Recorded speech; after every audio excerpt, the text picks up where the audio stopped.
শিক্ষায় মনোবিজ্ঞানের প্রয়োজনীয়তা, necessity of psychology in education. আজকের আমি এইটা নিয়ে আলোচনা করব।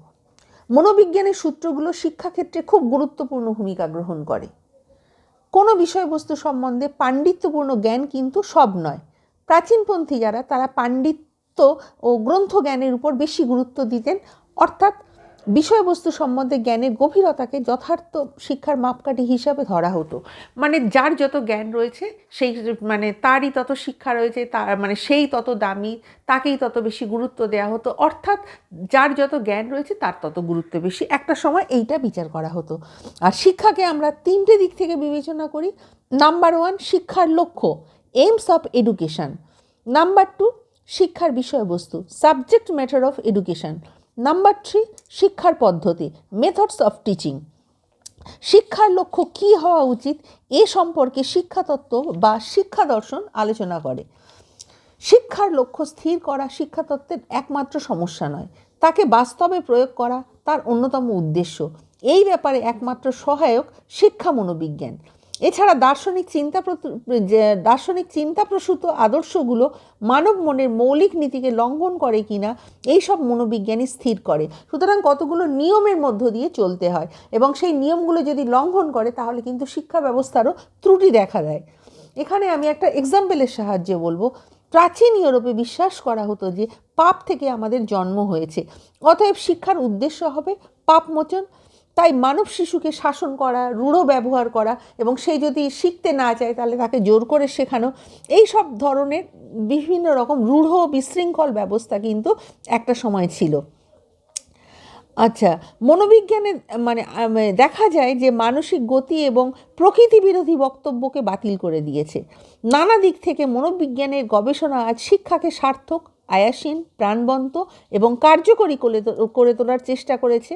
শিক্ষার সহায়ক মনোবিজ্ঞানের কয়েকটা গবেষণায় উল্লেখ করছি যে শিক্ষাতত্ত্ব গবেষণা এগুলোর উপর নির্ভরশীল। সুতরাং শিক্ষাকে সঠিকভাবে সকলের কাছে পৌঁছে দিতে গেলে সঠিকভাবে শিক্ষা দিতে হবে, এবং কতগুলো গবেষণার মাধ্যমে এবং সঠিক পদ্ধতিতে শেখালে তবে কিন্তু সবাই সেগুলো শিখতে পারবে।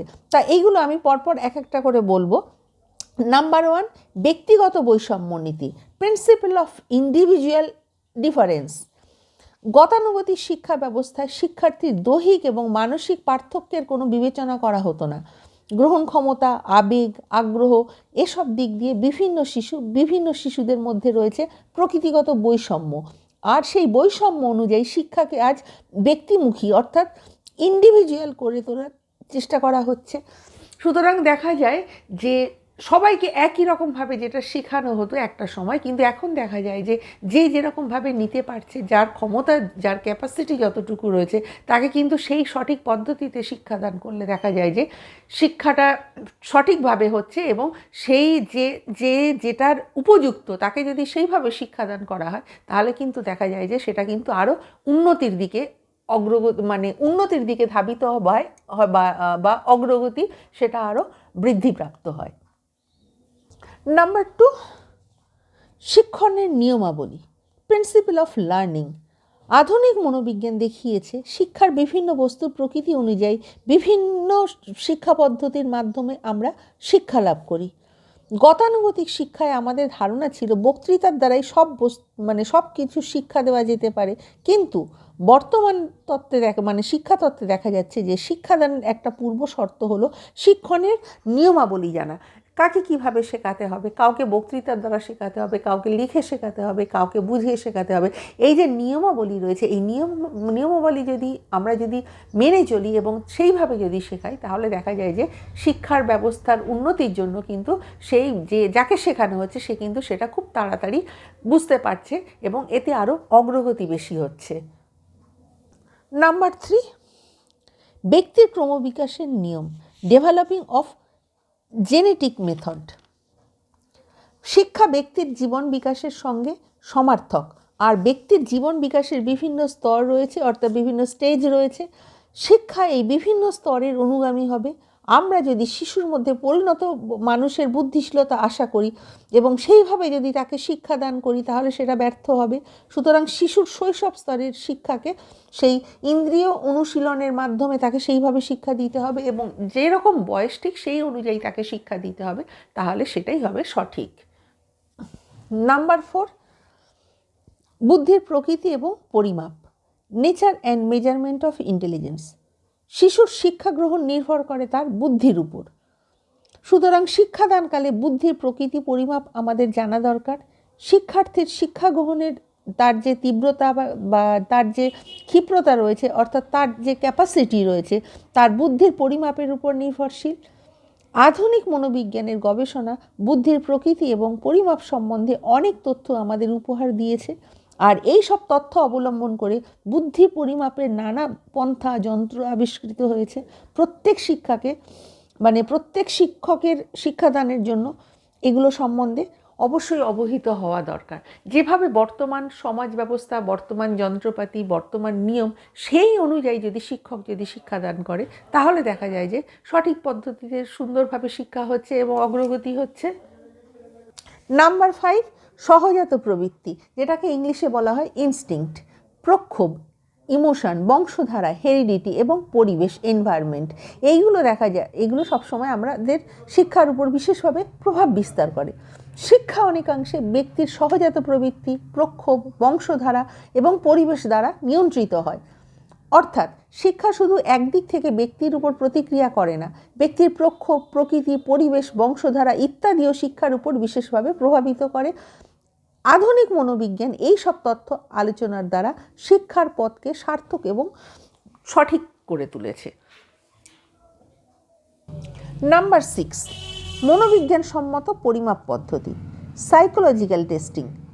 আধুনিক মনোবিজ্ঞান শুধু বুদ্ধির পরিমাপের পন্থা আবিষ্কার করেননি, তার অন্তহীন গবেষণার ফলে আমরা মানব মনের বিভিন্ন দিক সম্বন্ধে বস্তুগতভাবে অনেক তথ্য জেনেছি।